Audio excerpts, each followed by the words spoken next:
আপনারা জানেন 2024 সালের গণঅভ্যুত্থানে আমাদের প্রায় 1400 সহযোদ্ধা শহীদ হয়েছেন, আহত হয়েছেন প্রায় 30,000-এর অধিক সহযোদ্ধা। বাংলাদেশের ইতিহাসে অত্যন্ত গুরুত্বপূর্ণ একটি ঘটনা হয়ে থাকবে এই গণঅভ্যুত্থান, যে গণঅভ্যুত্থানের মধ্য দিয়ে একটা দীর্ঘ ফ্যাসিবাদী শাসনের পতন হয়েছে, গুলিবিদ্ধ হয়েছেন এবং শহীদ হয়েছেন।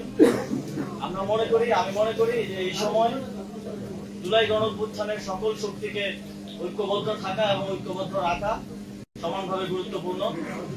এবং একই সাথে এই গণঅভ্যুত্থানের যে আকাঙ্ক্ষা, শহীদদের এবং শহীদদের পরিবারের আহতদের যে আকাঙ্ক্ষা, বাংলাদেশের লক্ষ কোটি মানুষ যারা রাজপথে নেমে এসেছিলেন জীবনের তোয়াক্কা না করে তাদের যে আকাঙ্ক্ষা, সেই আকাঙ্ক্ষা বাস্তবায়নের জন্য এই নির্বাচনকে কেন্দ্র করে আবারও সময় এসেছে।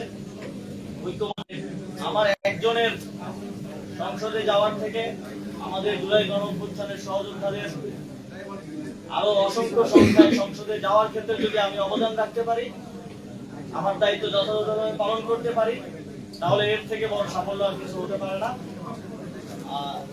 এবং এই নির্বাচনে যেহেতু আজকে যেই নমিনেশন জমা দেওয়ার শেষ দিন ছিল, সবাই নমিনেশন জমা দিয়েছেন। আমরা প্রত্যাশা করি খুবই সুষ্ঠু এবং নিরপেক্ষতার সাথে, কোনো ধরনের হানাহানি ছাড়া আমরা এই গণতান্ত্রিক একটি ব্যালটে এমপি নির্বাচন করবেন, সরকার নির্বাচন করবেন। সেই সরকার এবং এমপি থাকবে 5 বছর। তারা তাদের কমিটমেন্ট রাখবে কি রাখবে না সেটা আমরা জানি না। তবে আপনারা যদি গণভোটে হ্যাঁ ভোট দিয়ে নির্বাচিত করেন, এই সংস্কারের মাধ্যমে বাংলাদেশ আমি মনে করি যে 100 বছর এগিয়ে যাবে।